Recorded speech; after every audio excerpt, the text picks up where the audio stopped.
Hi, this is Nancy Yearout, and welcome to my show, High Road to Humanity.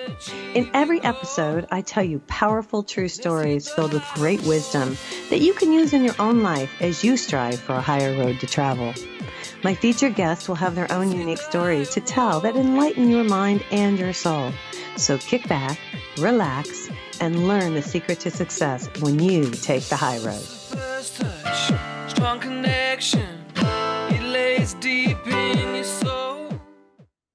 Hi, this is Nancy Yearout, and welcome to High Road to Humanity. And it's almost Christmas, you guys. And here we are today with Dr. Donna Marks, and she's going to help us make it through.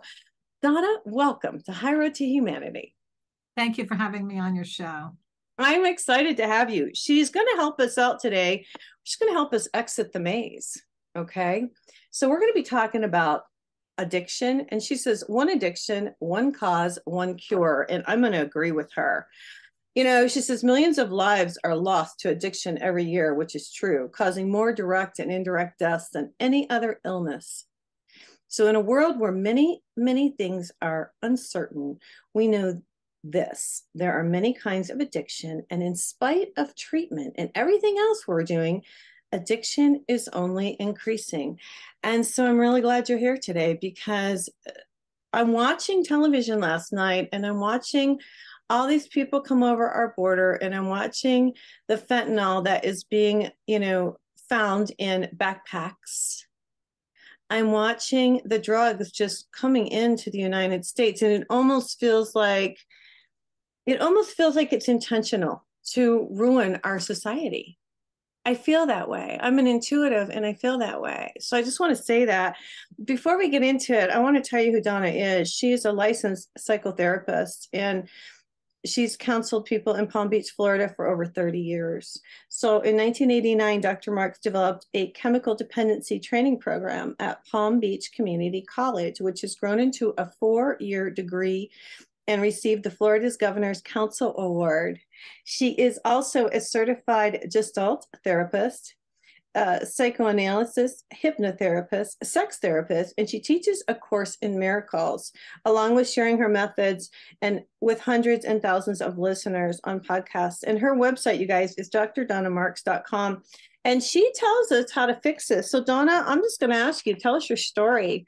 I mean, what happened to you? Well, I was, let's get right to it. So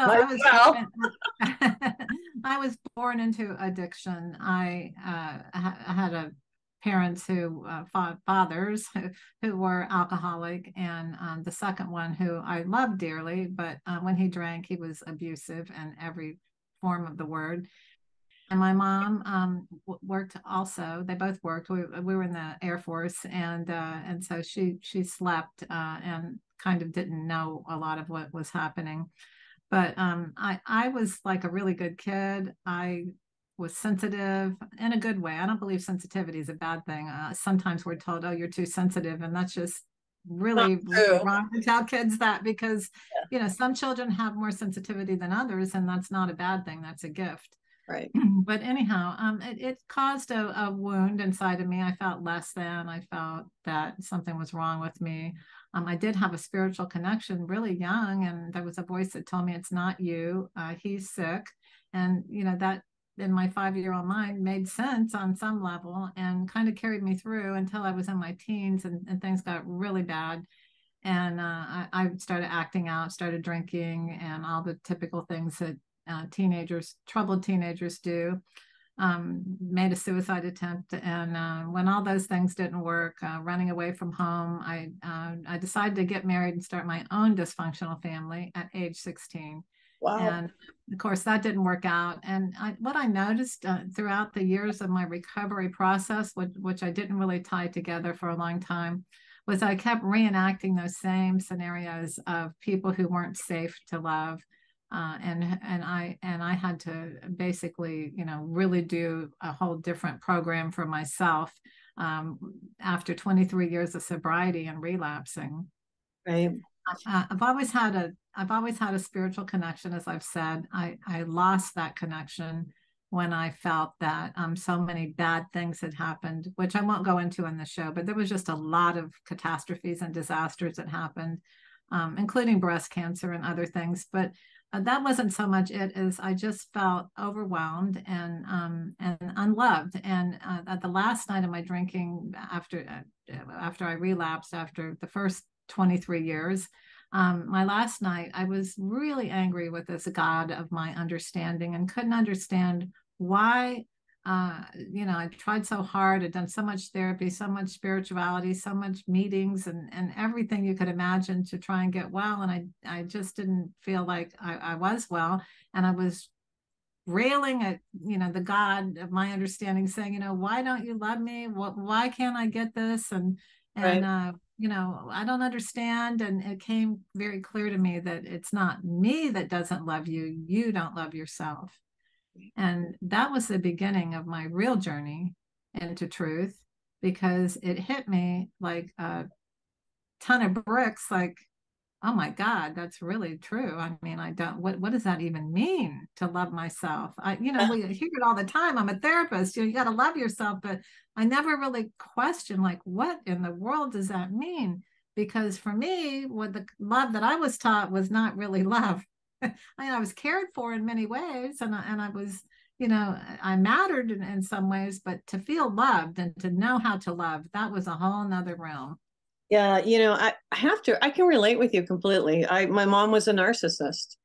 And and you talk about having holes and trying to fill these holes. And it just like you say, you look for love in all the wrong places. You're looking for love outside of yourself, buying things, how we look, our achievements. I've been through it all. Oh, I'll be the best. Oh, the marriages, you just keep marrying your mother over and over and over again, or the same person, because you're looking for love in all the wrong places. And I have to agree with you. A couple of years ago, I divorced. Just can relate to you completely, and realized that I didn't love myself. And when you connect back, and I don't want to get into a whole thing, but I'll tell you what, I feel like journaling really is something that people need to do to get it out, to figure it out. I think that's huge. I think the biggest thing you can do is to connect with the divine, connect with God, connect with higher source. I don't care what you call it. You can call it whatever you want, but there's an energy that we have to connect with. And when we do, I'll just say this before we get into all the particulars about this. When I connected with the divine, at least I knew God loved me. And when you know God loves you, then you start to love yourself a little bit more, because you figure if God loves you, then maybe you're okay. You know what I'm saying? And so I just want to say that to you, because I'm going to read some statistics here that she put in her book. And this is just a really sad situation. And I'm no different than anybody else. 20 million adults are diagnosed with anxiety every year. 17.3 million adults suffer from depression.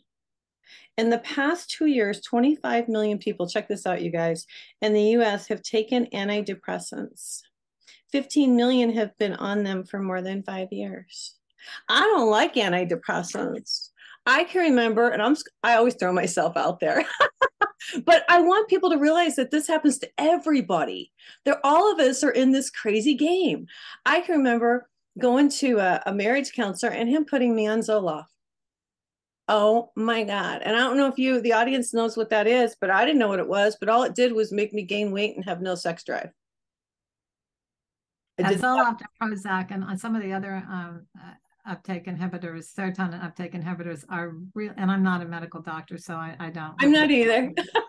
People, but what I've seen is when people try to get off of them, they can't, because their brain has become so readapted to the medication that it's like going through hell. It's easy to get off of alcohol. It's much easier to get off heroin than some of these not benzos, to some of these antidepressants.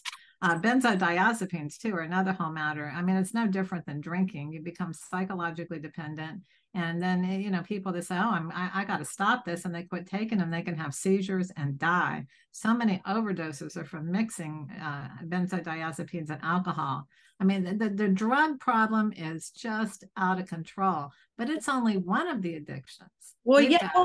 Yeah, well, I just feel like, okay, so let's talk about this. I mean, first of all, I can remember as a kid, everybody wants to drink when you're a teenager, but I couldn't drink. My body said no. And you didn't want to drink because your parents were alcoholics, so you didn't want to become an alcoholic. So then you look for something else. So then you like smoke cigarettes. You start stealing your parents' cigarettes. It's like a thing. But let's talk about why we do it. Because you hit it right on the head here. We have this hole. It's like we're missing the love. We're missing that. And so we're trying to fill it. Talk about this, doctor. So I say there's only one addiction. And one of the reasons that treatment doesn't work is because you go to treatment to get treated, let's say, for cocaine, and you get out and you start gambling, or you get treated for alcoholism and then you switch to pot, or you stop smoking in treatment, that you get treated for that, and then you start eating. So that's why they call it a maze. You just go up and down these different corridors and nothing really works. What we need to do in the treatment industry is recognize that there's only one addiction, and it's that hole. It's that invisible hole, I call it. And it's that feeling that something is missing. And once I realize that I have to address what caused that hole, which some treatment centers are doing, trauma work. Mm-hmm. But that's not enough. We then have to fill that hole with learning how to love ourselves. And I want to rewind a little bit. You talk in the very beginning of this book about the maze, and the reason you do, and I just want to throw this out there because I thought it was quite interesting. So when you were in school, you were watching the mice, and you talk about this, how they would like be tortured to make it to their cheese or whatever they wanted. I mean, this is like crazy behavior, but this is how we work. So well, it's not so much that mice went for the cheese. I mean, the experiments were on what caused them, and this started off with early behavioral psychology, like whether it was birds or mice or whatever, what would cause them to feel so reinforced that they would continue to do something, including going across electrical grids, not eating, or pecking, a lever until their beaks fell off. What causes that kind of behavior? And they found out with drugs that they were so powerful on the brain, the frontal lobe of the brain, the place where you get these surges of dopamine, that they would do it regardless of anything else.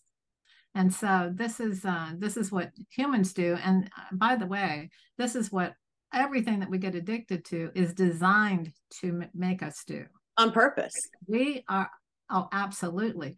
We know for sure that cigarettes, they added chemicals to make them more addictive. They admitted it in some of these lawsuits that came out in the past couple of decades. Nicotine is a very, very powerful drug. And alcohol, I mean, you don't need to have alcohol have as high a content of alcohol as it is. You could get a nice little mild relaxation, but no, after you start drinking it, you want more and more. You want the good stuff, the rock hard tequila, with the worm. And, and it's not, we don't stop there. We've got sugar, it's not enough to just have sugar in its raw form. We want it processed, because then you can get so much more sugar. And then we go into the corn syrups, which are even more potent. So it's a never ending thing, whether it's porn, whether it's video games, whether it's shopping. We are constantly being seduced and programmed and hijacked by these drugs. I agree. They're all drugs. They're all drugs because they all have the same effect on the brain. Well, and whoever's I want more. Right. And whoever's in charge has made sure, and this is how I feel. I really feel like alcohol has been pushed on society and alcohol really messes with your brain. People don't realize. I've seen people who have drank for many years start to lose their memory. And they die from alcoholism, and people don't even realize what they're doing to themselves. And Yeah, there's a lot of organic brain syndrome disorders from alcohol and drugs, but I have a very dear person in my life who doesn't recognize me, and he's known me all of his life. I have to remind him, and it still doesn't register. This is like, I see it all the time. And once the addiction gets to that point, game off, game off. I mean, fortunately, sometimes Mother Nature takes over and these people forget to drink. They actually forget to drink, and that's their cure. But they no longer have a mind at all. They are just like existing in an empty shell. People who were very functional, great men and women who drank until their brains became cavities and they are just functioning. It's the saddest thing ever. These are highly functioning people, and they were their own worst enemies because they couldn't see it, because they were still making money. They were still helping people. They were still having an impact on their communities. But they went home every night, they sucked on the bottle, and every time they did that, some of those brain cells went out the window, and eventually there weren't any left. It's true. It's absolutely true. And nobody talks about it. And, now they've made pot legal, which I want to talk about marijuana a little bit, because I've always been an advocate for marijuana. And I'll tell you why. I've always felt like it was the lesser of the evils. There's a lot of people who I've talked to who say, I had cancer and it helped me go to the bathroom. I've talked to people who said it just calmed me down and it's more natural. I've had people who said it really helped me with my arthritis.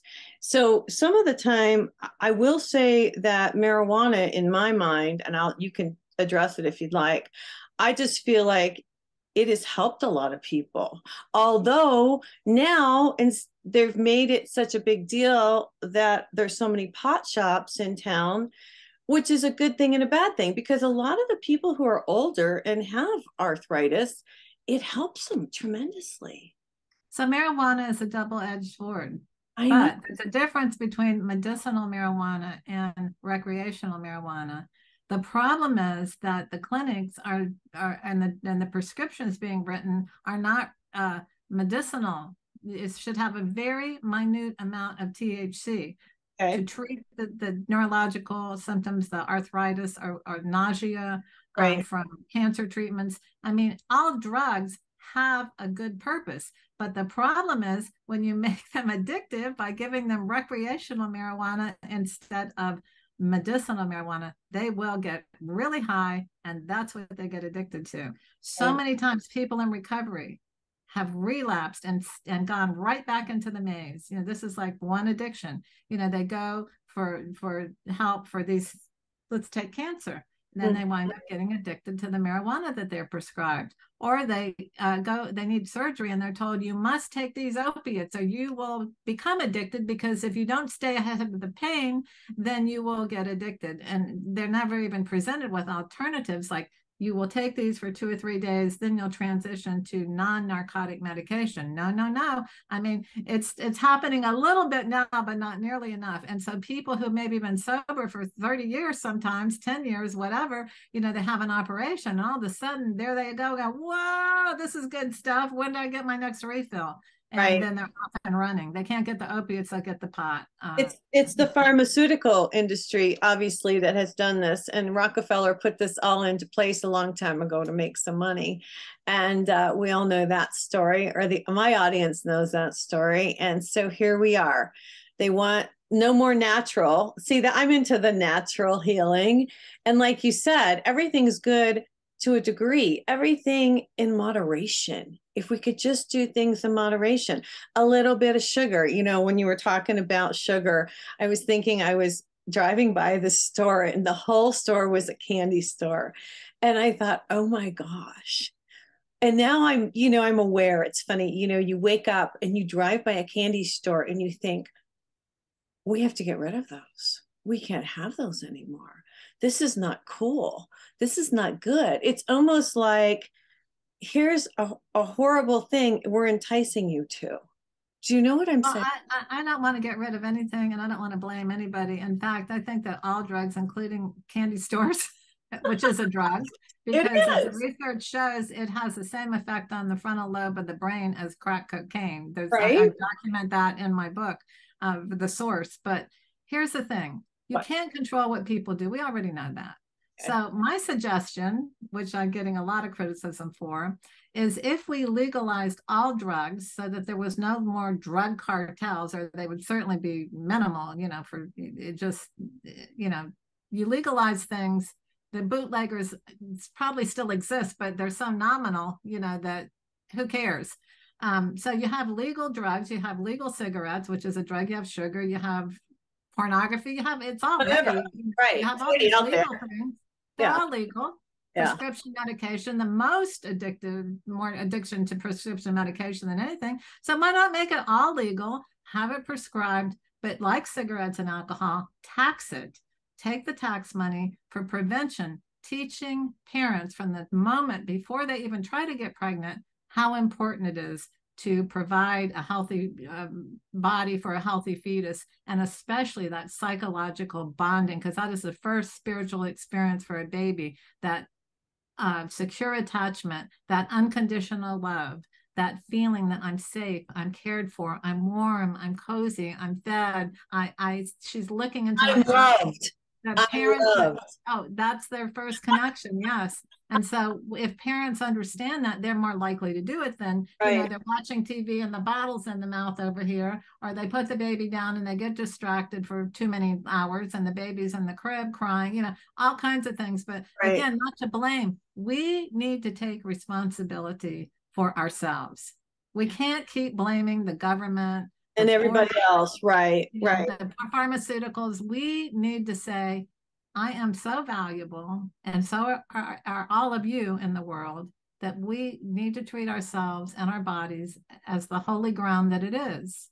Right. It's sacred. It's a gift. We have a birth certificate. We don't have a death certificate. People die suddenly all the time from natural and unnatural causes. When we treat ourselves in a sacred way, we won't be abusing ourselves, right, psychologically or physically. Right.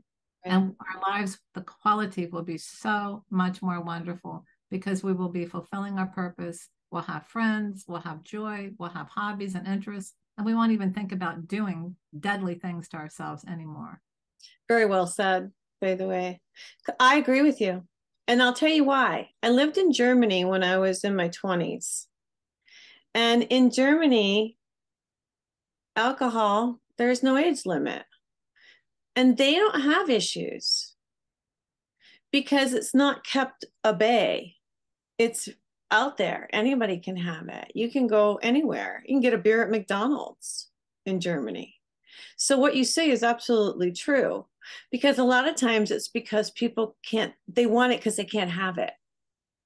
It's that mentality. And so I will say that. The other thing I want to say is you're absolutely right. When the baby is brought home from the hospital, I mean, those early years are the most important years. I believe we're still can see angels, and we're still connected to the divine, and we can still see the spiritual realm. Now, I can just only speak for myself, but I grew up in a time where my mom left us. My sister's a year older than me. We were left in the crib because that was supposed to be the way of the day. You didn't pick up the kid, you let him cry. You know what I'm talking about. Yes. And so what that does is there's no attachment, there's no love, there's no compassion, you miss all of that bonding. And that's a whole generation. I just want to say this. This is a whole generation that grew up like this. Well, and they were taught that that was the best way. So that, again, we can't blame the parents or anybody else. That's what they thought at the time. Even though genius called Sigmund Freud told us how to do it way back in the 1800s. Crazy. Well, and I agree with you, because what happens is we have to get back to basics. We really do have to get back to basics. Children have to feel safe, and they have to feel secure, and they have to feel loved. But what has happened in our society, and I don't know how we change it, And I love your idea of making everything legal, but it's really starts in the beginning. And if the household is not safe, which right now the world is just nuts. I mean, the economy is crazy. People worry about money. People worry about jobs. The kids aren't always attended to. A lot of times the parents are at work. They're not at home. The kids have too much freedom. I mean, it's just a whole thing. And I really just feel like we do need to get back to basics where everybody sits down to dinner. That was one thing. I was a single mom, but I always sat down to dinner with my kids. That was one thing. So we could talk about the day. So at least we had that time. I mean, we have to get back to old fashioned ways, don't you think? Well, it's not old fashioned for families to feel close knitted and secure, especially for children, because when they do, and then they go to the party where people are passing around the drug, which right now is very dangerous because so much has fentanyl in it. They'll say, they'll look at the other kids and they won't really, want to do that. Like, why would they want to do that? Why would they want to? I mean, I wish I would have done that. When the first time I saw somebody smoking, they offered me a cigarette. I would, if I would have loved myself and felt full, I would have like, no, they're hacking and coughing. I don't want to do that. But I did, and I smoked, pack after pack after pack that night. And that, that was instantly addicted, just like I was supposed to be. So, kids that are really brought up in a nurturing environment, they feel safe, they feel secure, and they're educated. Like, you don't have to do this. You're better than that. This is a trap, and you don't have to enter the maze as a mousetrap. You don't have to go in there, because once you go in there, it's real hard to get out. So let's not go in to begin with. Right. I love what you say. When you do go in and you see what happens, get the heck out as fast as possible. That's right. You talk in the book, and I want you to, I don't know what page it's on, but you were saying, you say to your groups, so you have a little child, and would you let that little child smoke, or would you give that child alcohol? Yeah, when it comes to soothing a child, yeah, you don't hand it a martini or a cigarette or porn or a pair of dice. You don't put a video camera, So here's the thing. Why do you do it to yourself? Because we don't love ourselves. Exactly. Because we've substituted love for other things. So once we learn how to substitute the addiction for an act of self-love, we forget all about addiction. Right. It's just another bad relationship that we walk away from. We forget all about it. She goes through all this stuff in the book, you guys. I have to say, I have to commend you, because you're the first person that's come through and been straight up and said, this is what's missing. It's our connect. And I'm going to go one step further and say it's the connection with the divine, and which is love. Because even if your parents are alcoholics, or even if you have a terrible home life, if you know that the divine loves you, that God loves you, and that Gaia loves you, I say Mother Earth too, if you know you're loved by the earth and by God, that's enough. And how could we not know that? Like, it just constantly reproduces for our benefit, crops and rain and sunshine. And, how could we not know that? And without that source, there's nothing to sustain us. And, people are so jammed up about the word God and all that and religion. Yeah. This is the beauty of the recovery programs. You don't have to pick somebody else's. You find your own. And some people find it through nature, like you just described, what we talked about. Sometimes people find it through music. They plug in and they feel really elevated because it's connecting to their inner source. It's connecting them to the love part of them.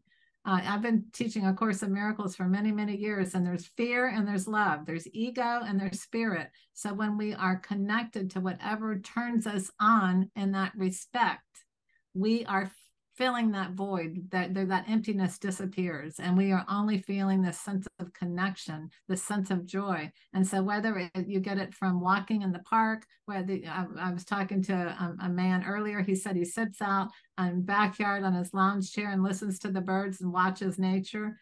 That plugs him in. Some people do it through journaling, like you said. You know, whatever it is, it doesn't matter. Some people get it meditation, but get it. Yeah, I agree with I always tell the audience, take 5-10 minutes. It only takes 5-10 minutes to brush your teeth. It takes the same amount of time to connect. And I always look at it as you're plugging in. You can visualize yourself, use that little cord and just plug it in. Bring the light down, bring the light up, because that light is what charges us. We're energetic beings. And, you know, so true. We're, instead of having the holes in us, we can fill those holes with the light of love. And that's how we're going to change the planet. And right now, it's just a mess. It's just a mess. I watch this stuff. I'm really concerned about the fentanyl coming through. I'm really concerned that kids, you know, I saw I don't watch a ton of TV, but I watch enough to know what's going on. And I saw last week there was a police officer and she there were kids in the car or whatever, and she thought they were doing cocaine. They had dollar bills rolled up. She took one of the dollar bills. It had fentanyl on it. She almost died. Yeah, they had to give her Narcan. I saw that. Did you see that? Yes. I mean, that's absolutely nuts. And I've also seen where they're putting it on dollar bills and throwing it on the ground so that random people just pick up the money and not realizing. That's how cruel and crazy our world has become.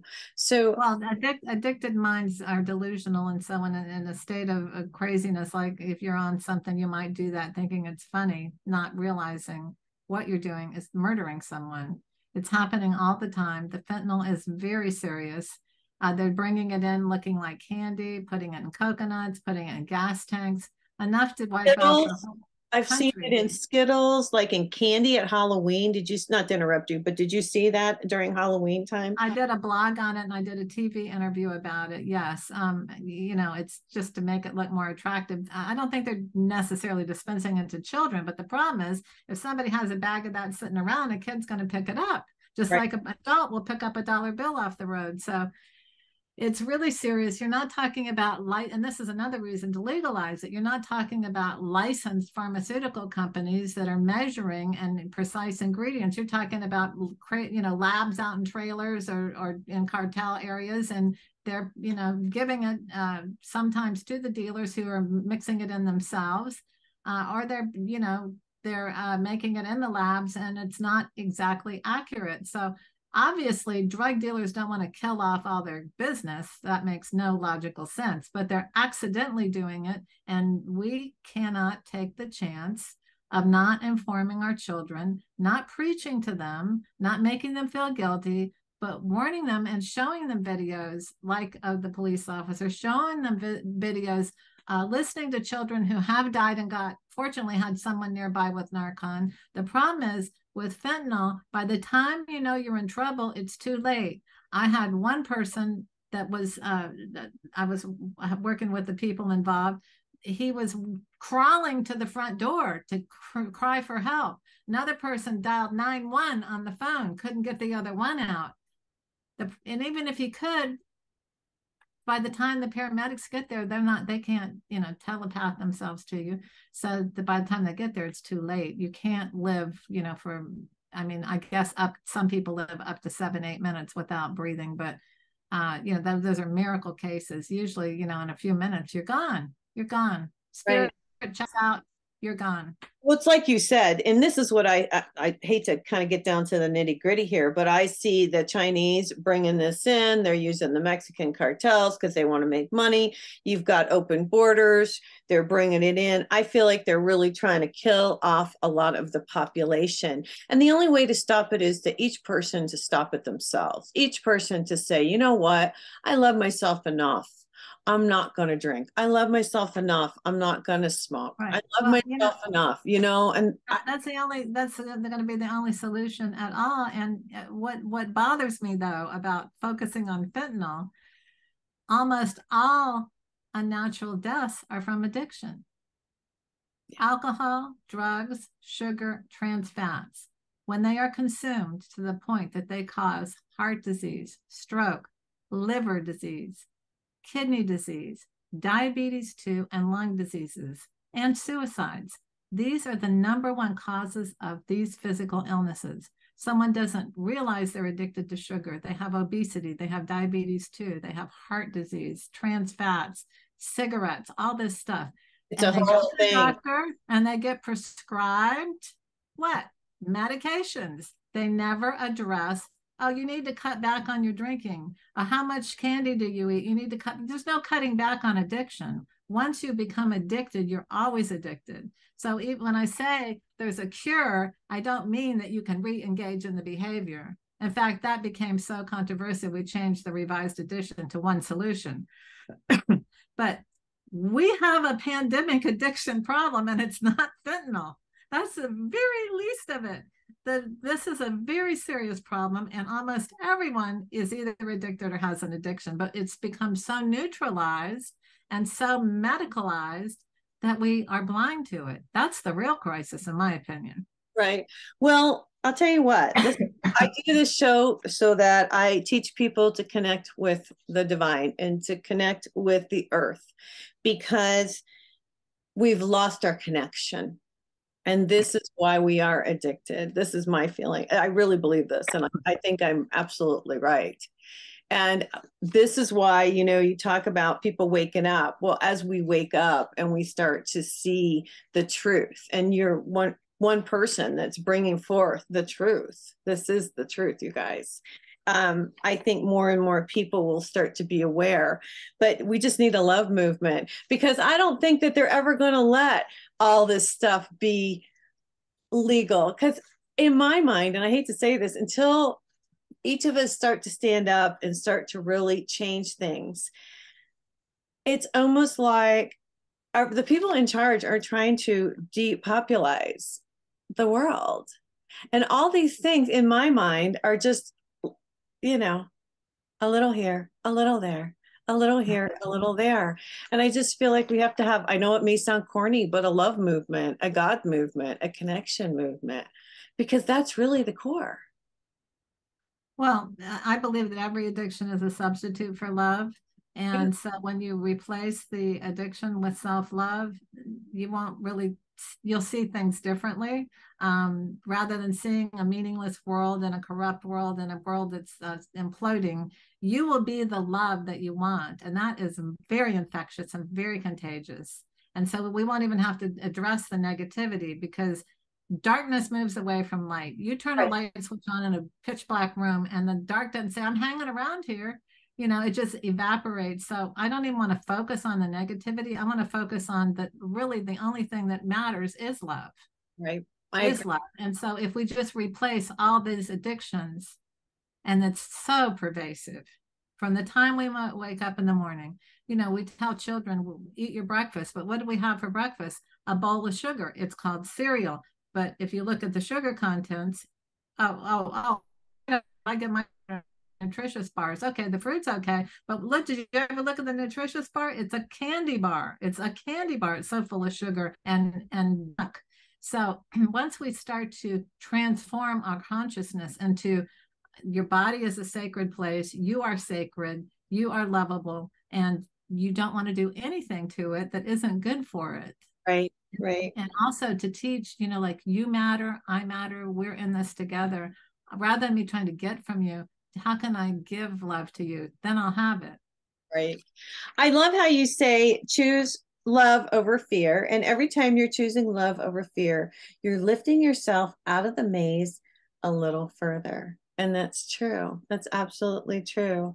Well, I commend you for putting this together. Show the new book, because, and let's toot your horn a little bit. This has had 23 awards.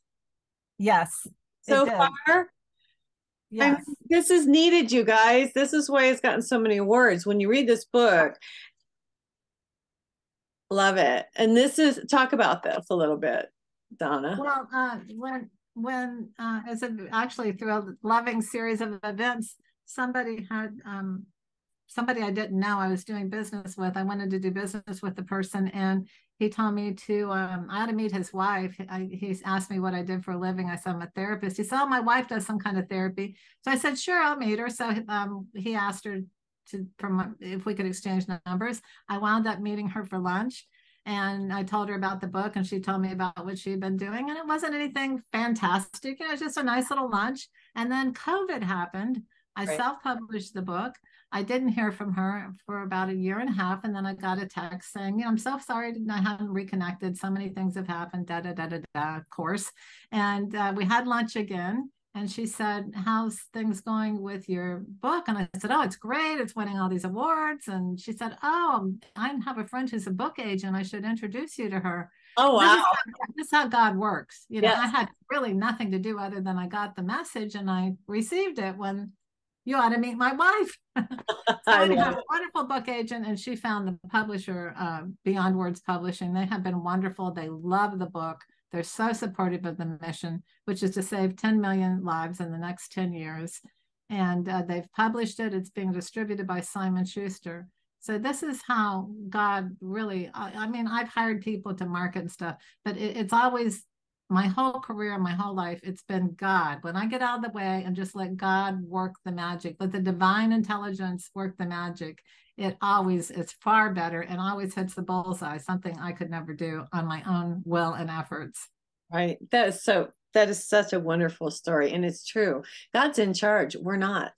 And if we could just relax and go with the flow, that's what I've been learning these last couple years, is to just, I've always been such a control freak. I think a lot of people are. And if you just they say, let go, let God. It's so true. If you just let go and let him do the work, and I bring Gaia into it because we've lost the feminine and we're bringing her back. And I think that's fantastic. And yes, I think this was divinely guided. I definitely think it was divinely guided. I just want to, we got to get out of here. We've been talking for almost 45 minutes today, but I just want you to, if you would address how to love yourself, because a lot of people have said to me, I don't know how to do that. Because I'll say, I do psychic readings and I do counseling, and I'll say, what brings you joy? Or what do you love about yourself? And people have a hard time with that. Would you spend a couple minutes and just talk about how to love yourself? Right. So what I had to do in my journey was learn that very thing. And it started off, I used to wake up in the morning and rush to get the cup of coffee, which is fine, but now, before I even get out of bed, and I have a thing on my website, 101 plus ways to love yourself, but just to be grateful for the blankets, and to listen outside for birds and to look out the window at the leaves and the light, no matter what time I get up, it's just to feel that gratitude. And I make a point of looking around the room and feeling cozy. We reenact what a 5-year-old would love. Okay. If there was a mommy and a daddy and a 5-year-old, what would that child love? So, waking up before the alarm goes off, even cuddling with the covers or cuddling with the parents, whatever, now we're adults. We don't cuddle with our parents anymore, but we can symbolize those things. Then I read a couple of, I always have books by the bed. I'm always reading. In the morning, I read all my spirituality books. At night, I read other things that may be spiritual in nature, but I always have 2 or 3 books that I'm reading at a time. But I read things on, staying connected. I read the Course in Miracles every morning. And then I eat healthy. I have my coffee. I eat healthy throughout the day. Healthy means real food. And sometimes I'll have a bite of a cookie or something. And it's not radical. But I'm very mindful. I'm very conscious of what I'm putting in my body. I read the ingredients. If it doesn't agree with me, I don't continue to do it. And then I listen to music. I like to meditate. I like to be informed of what's going on in the world, but I make sure I'm informed and I listen to all the news stations, not all of them, but, a variety of them, so that I'm getting all the divergent points of view. And if something's bothering me, that's me. I need to focus on why that is bothering me so much, because I have no control with when I can't do much about all that information, but I do have control over what I do with it and how I come across in the world. I think that when we are inspiring, we can create change. Negativity just causes people to be fearful. Mm-hmm. Throughout the day, I can, slam on my horn at somebody, or I can say, hey, they didn't feel They're in a hurry. There's nothing out there that somebody does to me that I haven't done to somebody else. Exactly. Give them a pass, But we always have this choice between fear and love. So to try and be mindful of that. And I'm not saying I'm there yet. It's a process. It's a Right. lifelong process. When I die, I won't be there, but I can keep getting better and better at it. And so to have hot bubble baths, I exercise, all the things, children go out and play, they take their nice little bubble bath. I don't have toys in the tub, but Yeah. I relax. That's true. I relax. And so whatever, these are things that nurture us and make us feel good and good about ourselves. Like I said, love is not a feeling. It's an action word that creates the good feelings. And you can do something that makes you feel good for the moment, or you can do something that makes you feel good about yourself for the long term. And that's what I teach people how to do. Whatever you're going to do, is this going to make you feel good for the moment, or is this behavior going to make you feel good about yourself? Do you want to sit around and obsess all night long and not sleep, or you want to get out your journal and your pencil and write it all down? Right. Do you want to be craving something because you took the action of putting it in your system? Or do you want to walk away from that and do something that makes you actually feel good all day long? That's true. It's about the feeling. We don't have a ton more time, but you do talk about the feeling, and that's really the root of it too, because as children, we didn't feel, there was an emptiness. So what you say, and I like this, because we have to address that feeling. We have to feel that feeling, move through it, and get past it. Because if we just keep pushing it back by smoking or drinking, that really doesn't help us. It just numbs the feeling. But we really got to get to the root of the cause, I believe, don't you? Absolutely. Yes. And so to really work on what caused that wound to begin with, that void, that invisible hole. And don't blame. I love this.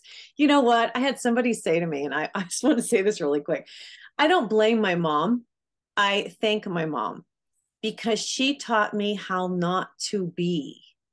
I learned from her. And I want people to realize this. And I love what you said. Don't blame or don't go with the negative.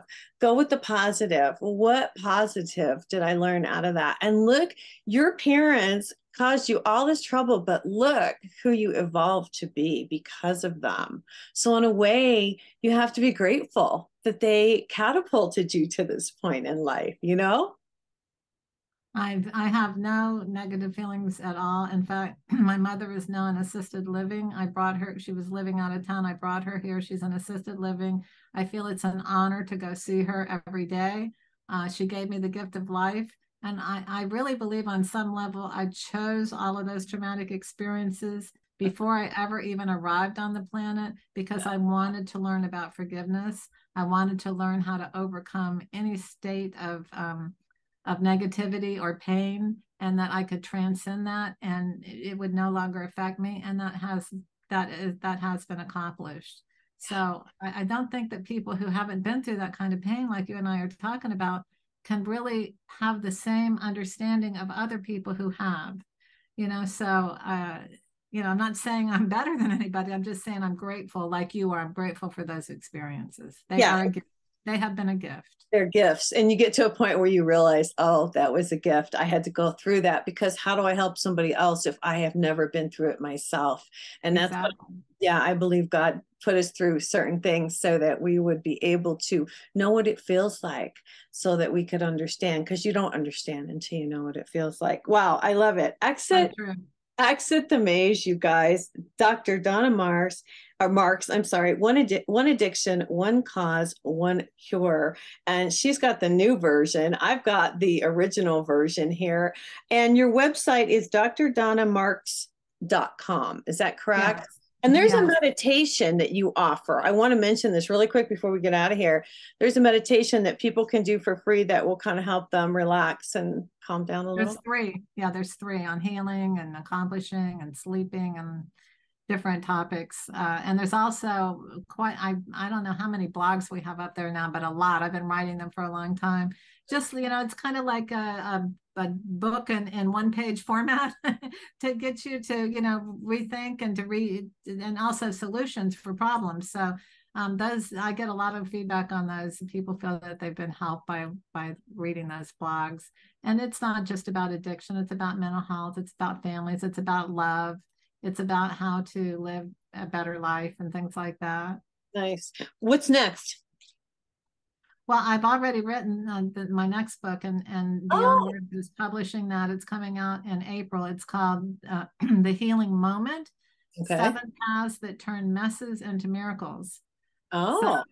So it's like we have that shift in consciousness and we feel like we made a total mess of our lives, or somebody else has made a total mess of our lives. We can have what I call that healing moment where we shift out of our own mindset into our spiritual mindset and have the miracle come. You'll have to come back when it comes out. You'll have to come back and see us. You guys, it's Exit the Maze by Dr. Donna Marks. Thanks for coming on today. I really appreciate it. Thank you, Nancy, for having me. Yes, we wish you a very happy holiday, a very Merry Christmas. You guys, we got to get out of here for today, but this is Nancy Yearout. This is High Road to Humanity. Everybody take care and God bless. Please join me next time on the High Road with stories full of love and hope for our future. You can find High Road to Humanity on TogiNet Radio, Spotify, Apple Podcasts, and now watch the High Road on Binge TV networks. My channel is High Road to Humanity. Have a blessed week, and know by staying on the High Road, you will make it to your destination. For a psychic empath reading, visit my website, nancyyearout.com, to book your date and time with me. I will deliver your messages from the angels, and God bless.